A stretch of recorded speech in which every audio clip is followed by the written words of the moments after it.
everyone, Phoenix Knight here. Welcome to the channel, and welcome to a new playthrough on the channel.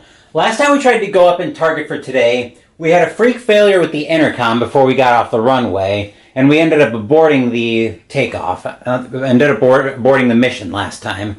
So I've been in touch with the crew of the. on the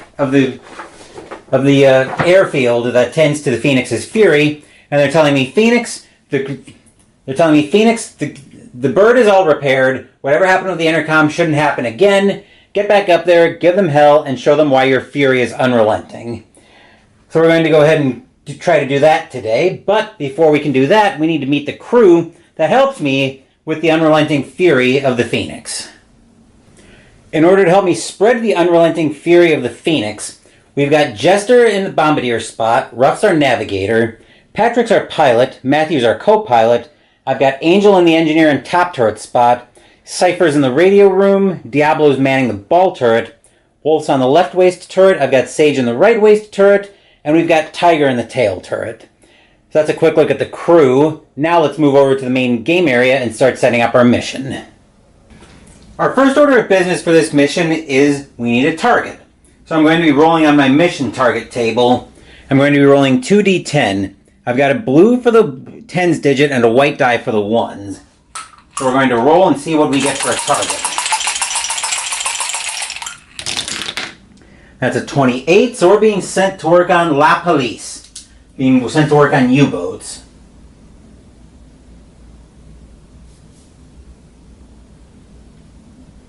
Alright, I'll set up the gazetteer for my zone worksheet, which I apparently did not remember to bring into the game room, so hold on a second while I go get that.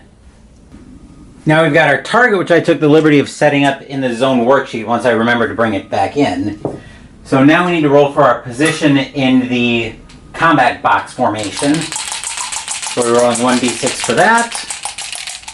Actually, we can probably roll... no. We'll roll these individually. So a 5 means we're in the low cell. Where's my worksheet for? Here we are. So we're in the low cell, which means we'll be rolling for the... okay, this is 2d6. That's why we roll this individually. So now we're rolling for our bomber within the our bomber position in the low cell. Let's see, a 4 is putting me at, a cell leader. That could be bad. So I'm playing 13.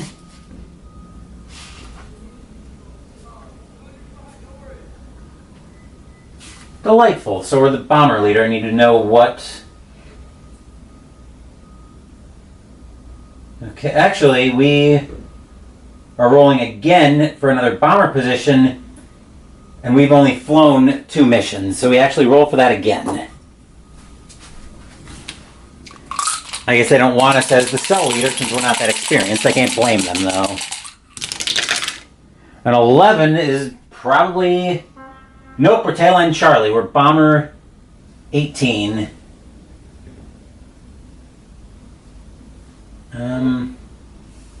Actually, do we roll again? I think we do roll again since our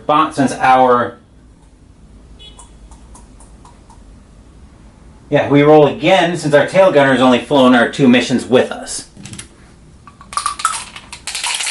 I can't blame them for not wanting us at either end. Snake Eyes is trying to make us the cell leader again, so let's roll that again.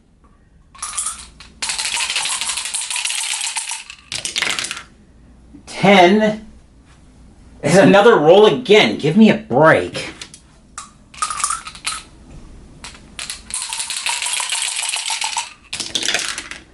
Boxcars, jeez, that's like the 5th time I've had to re-roll.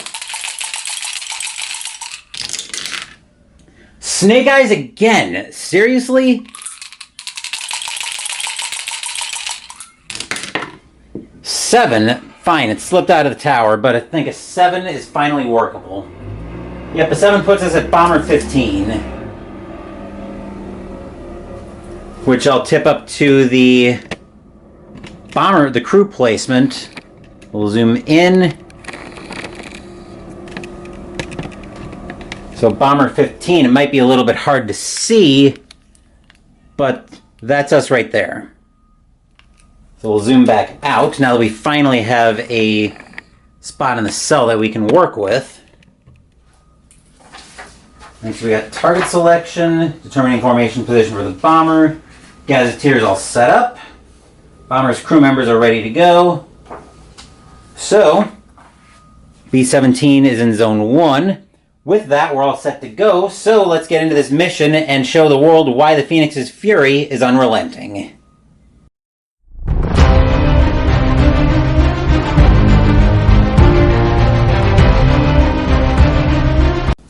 Last thing we need to roll for is escort. So we'll roll 1d10 for that.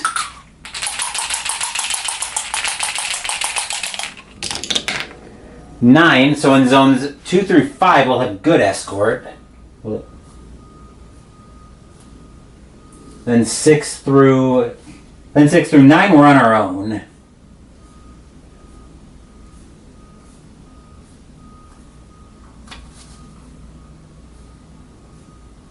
And this pen is starting to go on me, I think. Yep, okay. Now that we got that figured out, we got our fighter escort rolled. So now we have to roll for takeoff weather. Let's see what we get here. This is a 1d10 roll. Hopefully we get good weather and no electrical problems. But let's see what we get here. Let's see, that's a 6, which means we're taking off in good weather.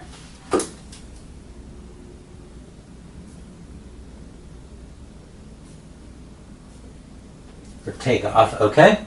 Now we need to roll to see if there are any problems on takeoff. That'll be a 1d10.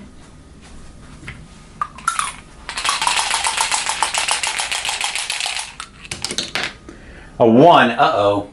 We have a possible engine malfunction, so we have to roll again to see if we have any problems. Hopefully it's a 1 to 6 for a false alarm. That's a 5, so it was a false alarm. Make a note of that.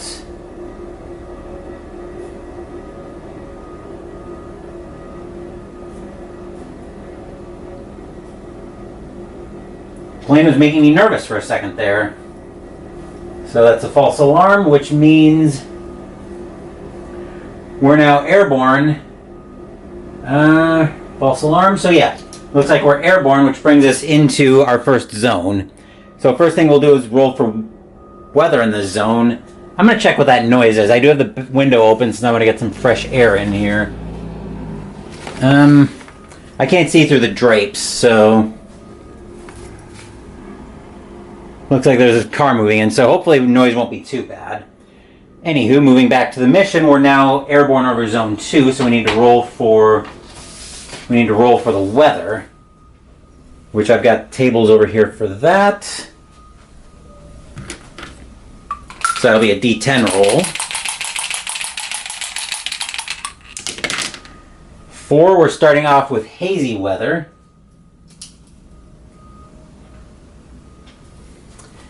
All right, and I believe that will modify our... I believe we roll for mechanical failure next. It's been a while since I played this game, so I'm trying to refresh my memory on how everything works. We roll for weather, roll for recall, then we check for mechanical failure. So we're rolling another D. That's a 4-3-8. So we roll a D10 for mechanical failure, which means as usual we'll be rolling our 2D10. Blue for 10s, white for 1s. 95 says there'll be no problems there, so we can skip that roll. Next roll we'll be making is on whether or not we get contrails, and that will be a D10 roll. A 6 says we have no contrails. We're assumed to be in formation until something happens otherwise. Now we have to roll for combat to see if we encounter anything. We're in combat, we're in resistance 1, or we're in campaign 1. So we'll roll a D10 for that. And this is modified, actually, I don't think this is modified at all. I'm just going to double check that. And determine the number of waves. Okay, fighter escort's good, so we're on a -1 roll. Hayes doesn't play any games with us on that one.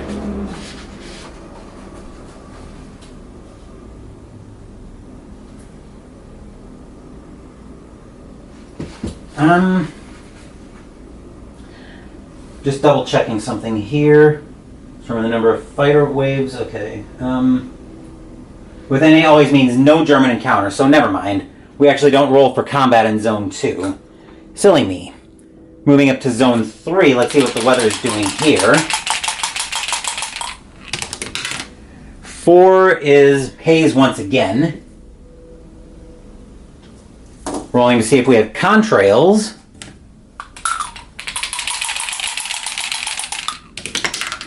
A 1 says we do have contrails this time.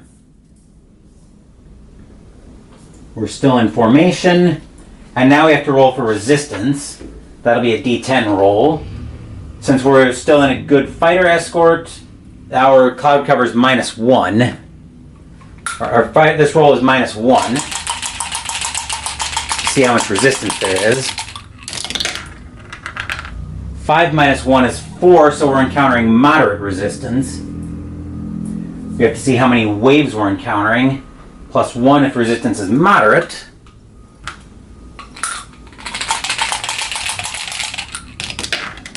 That's a 9 plus 1 is 10, so we're encountering 3 waves. Alright, so that will bring us to our German fighter appearance. We'll be rolling our 2d6. Similar to what we do in Apple, we'll be rolling 2d6 for that. Black die for 10s, red die for 1s. So we're on moderate resistance. That's a 44, which I believe is... Oh no, never mind. 44, we've got 2 ME, 2 10s. Once I find those. We've got 2 ME, 2 10s. One's coming at us at 10:30 low, which is right here. And the other's coming at us at 6 o'clock high. And then our other fighter is an ME410 coming at us at... That's coming at us at 12 o'clock high, I'm guessing. Yes. That one's coming at us at 12 o'clock high. Alright, so that's our first wave all set up.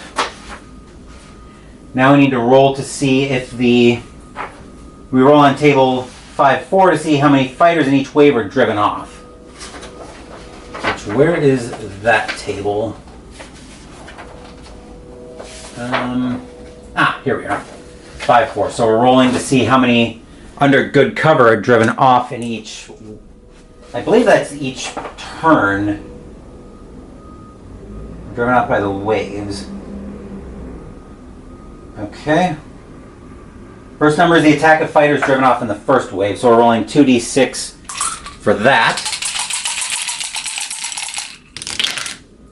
That's boxcars, which means we drive off 3 fighters in the first wave, 2 in each subsequent wave. So these all get driven off in our first wave. So now we'll find out what we are facing in our second wave.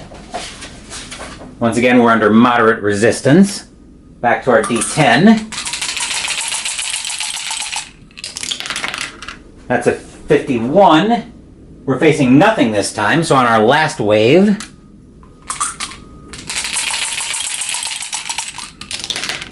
$64, because we're facing 3 ME110s, which are probably in one of these bags. So we're facing 3 Messerschmitt 110s. Where are they?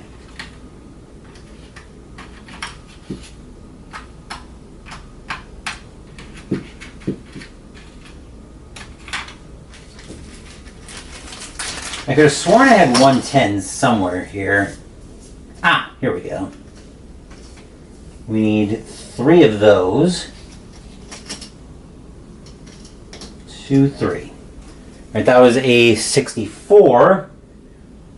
So one's coming at us at 12 o'clock level, 6 o'clock low, and vertical climb. Now what do I need to know about vertical climb? Because there's a note there. Only the ball turret may fire at that one, but I can remove 2 fighters from combat because of our wave. And I think I will drive off the vertical climb and 6 o'clock low. So we'll get rid of those two right away. Now we need to determine what our pilot is at the...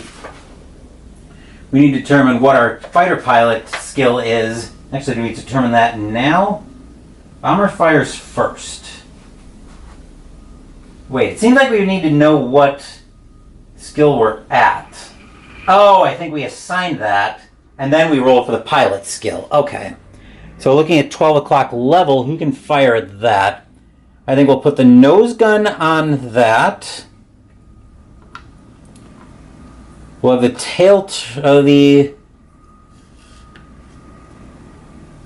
the top turret. We'll have the top turret fire at that.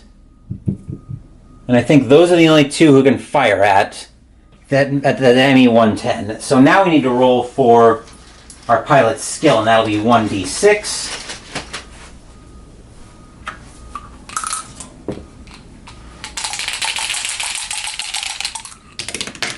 A 4 says he is average, which means we don't have any special modifier to hitting there.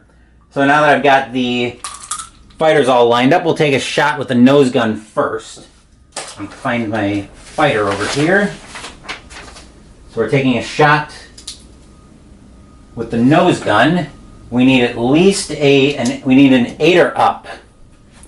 And I put my dice in here already. All right, so nose gun first. That's an 8, which is going to be a hit. So let's roll for the damage from the nose gun. We do get a hit. We're against an ME-110. An 8 says it's just destroyed. So, nose gunner, which is... Who would be our nose? Who would be in the nose at that? I believe that's probably the bombardier. I believe is the one who fires at that. So, yeah, I think we'll give a possible victory to Jester on that one. So the ME-110 gets flattened. The top turret doesn't need any ammunition, and that was our third wave of fighters. So we will get to move on to the next round of combat, or the next zone, I should say. Moving up to Zone 4, let's see what we're rolling here. First we roll for the weather, which is a D10. I'm putting the 2d6 in already. We need the D10 for that.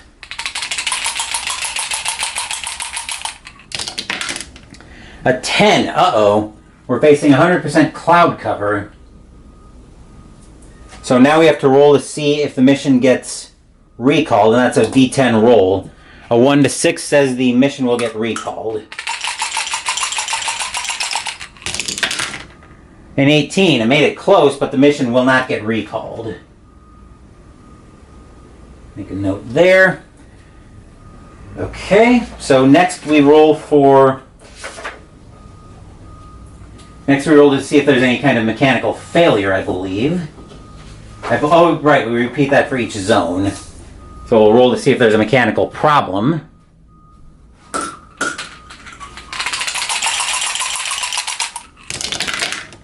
.68 says there's no problem there. Now we roll to see if we have contrails.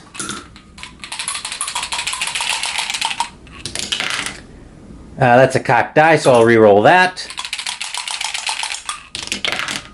5 says we do not have contrails. We're still in formation. We have to see what kind of resistance we're encountering next. And I believe the 100% cloud cover... -2 if there's 100% cloud cover. So yes, the cloud cover will definitely play havoc on that. 2 minus 1 is 0, so we have no resistance.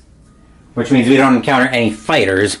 Moving into Zone 5, we're rolling for the weather again. We're +2 on the table if the previous zone weather was 100% cloud cover. That's a 9 is 11, so that's another 100% cloud cover. Which means we have to roll for recall again. Once again, we're looking for a 7 and up to continue the mission. That's a 3, so actually the mission will be recalled right here. Which means the mission's over, and I believe we just turn and head for home if we get recalled on the weather. Let me look at that. At least that's how I would handle it.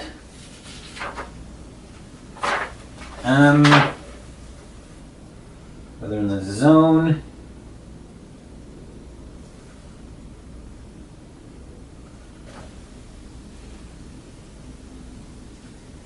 When entering. Yeah, it looks like the mission's recalled, so I think we just go... So I think we just pull a Yui and head back to base. Which is unfortunate, but it's the way it goes.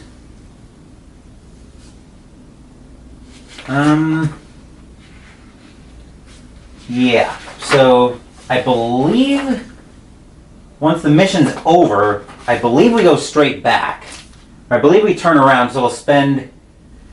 I'm going to look that up, actually. I will be right back. Okay, it took me a little bit to find this, but I was able to... I found what I was looking for. So, we're going to be turning around and heading back for home. So in Zone 5, we're going to roll again for weather, since this is a... Well... Does this act as a new zone? I don't think it does. If we're turning around and heading for home... I'm going to spend another turn in the same zone. So I don't think we do actually count this as a new zone that we're entering since we're turning around. So I don't think we rolled for weather again or for contrails. Well, we didn't get as far as contrails. We found out that the mission was being recalled. So we are rolling for... Actually, we're not rolling for weather again. 100% cloud cover. We didn't get as far as contrails. So it looks like we're just turning around heading for home. So Zone 4 rolling for weather.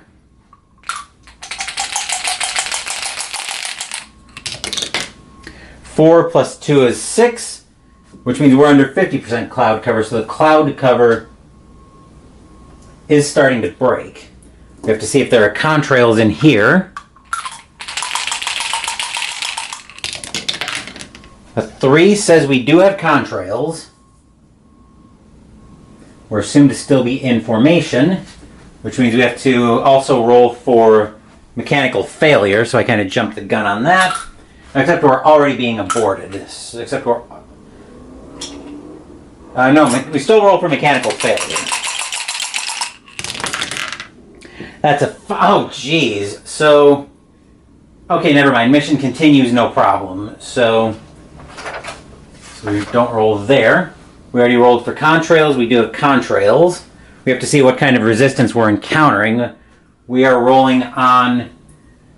We're rolling for -1 if the fighter escort's good, plus another -1 for 50% cloud cover, +1 for contrails forming. So this is a net roll of -1.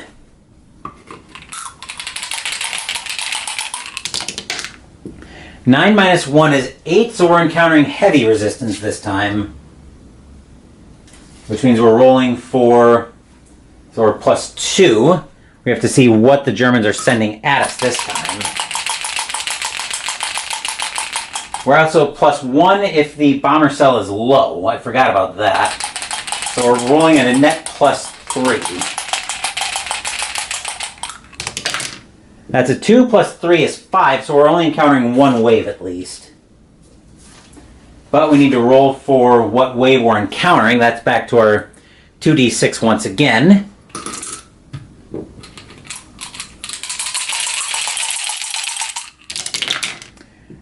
$53 means on heavy resistance we're encountering 3 ME-110s. Let me see if I can find those 110s again without having to pour all the chits out yet, but I think I will have to. I can get at least one of them here. 1, 2.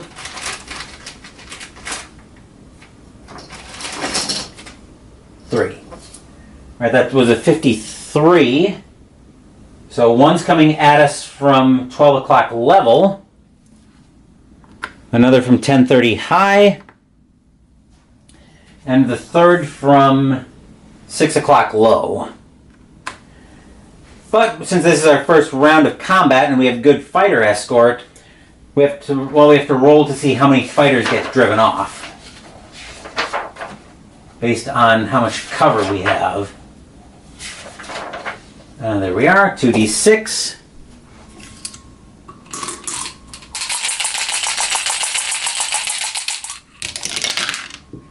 That's a 7, so we are driving off 2 under good cover and then 1 in subsequent waves. So we'll drive off the one at 6 o'clock low and 1030 high. So we're aiming at the ME-110 at 12 o'clock level. So I think we're back to the same guns firing at it again. The nose gun can take a shot at it, and the top turret can also shoot at it. Yep, okay. So now we have to roll for... So now we have to roll for the skill of the pilot.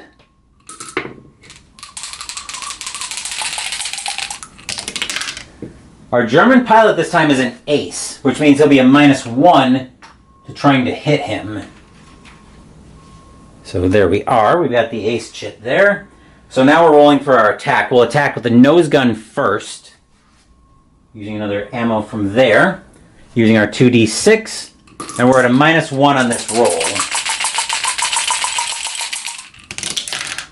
9 minus 1 is 8. Is still good for a hit. So let's see what kind of hit the nose gun gets. Another ME-110. That's a 7, which means the fighter will break off after the attack. So he'll make an attack pass, and then he'll break off. Alright, so that's the nose gun done. Now for the top turret. This is Angel taking a shot.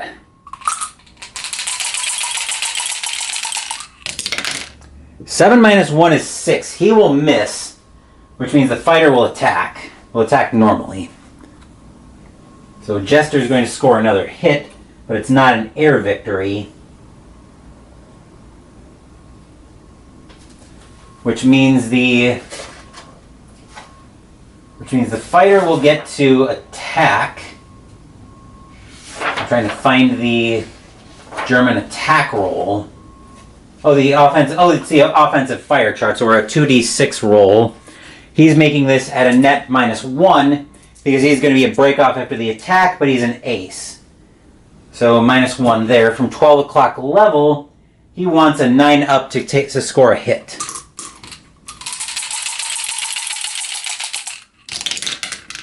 That's a 9, which is that was an unmodified, by the way. 9 minus 1 is 8. So he will miss, but because he took a breaks off after the attack, he will break off the attack. So he's gone, and that was our second wave. Which means now we need to roll for our third wave in the zone. Going back to that chart.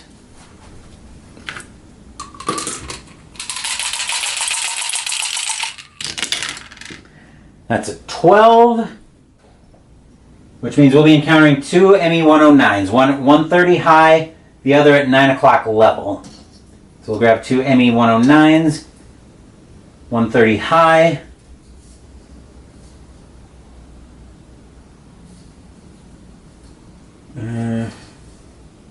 So that's a 3-1.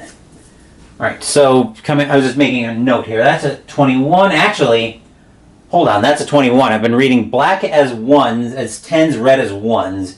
I'm going to stick with that. So we're facing 1 FW-190, which would be coming at us from vertical dive, but because we still have fighter escort, we're going to just drive it off. So that's it for Zone 4. Zone 3 now. We'll roll for weather, and we're +1 because we're 50% cloud cover. That's a 3 + 1 is 4, so we have haze this time. Let's see if we have contrails.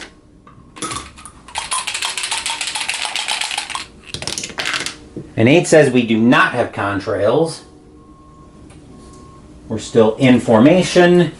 And we have to see what kind of resistance we're encountering this time. We are -1 because we still have a good escort.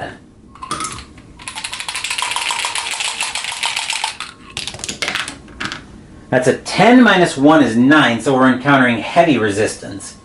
Actually, does that... I've been reading 0 as 10. We'll stick with doing it that way. So 10 -1 is 9. We'll be rolling heavy, we'll be facing heavy resistance in zone 3. We need to see how many waves we're facing. We're at a net +3 once again. 2 + 3 is 5, so we're only facing 1 wave this time. Actually, that's zone 3, yes. So we're only facing 1 wave this time. We were facing 3 in zone 4. Alright, so we're facing 1 wave. We need to see what's coming at us this time.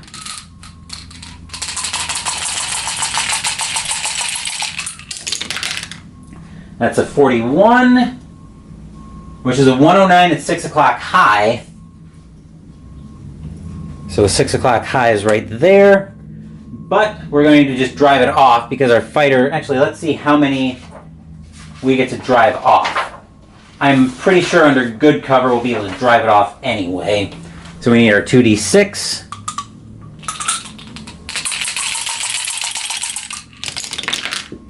That's a 6, which means we get to drive off 1 fighter. So yeah.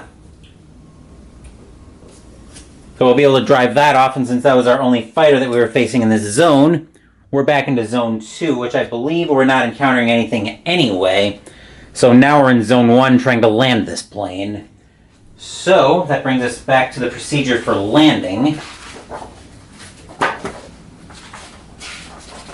Which means we're not bombing, so we're trying to land.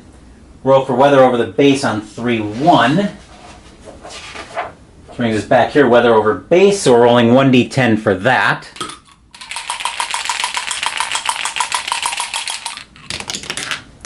That's a 4, so we're on good weather.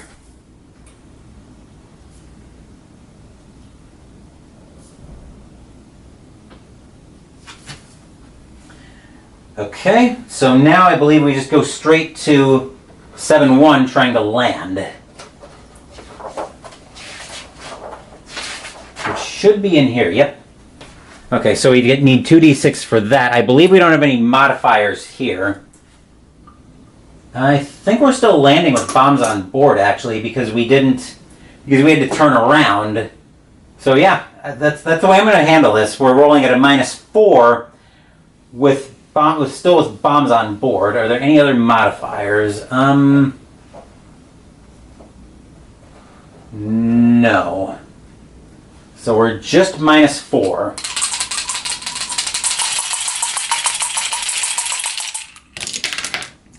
That's a 10 -4 is 6, which means we land.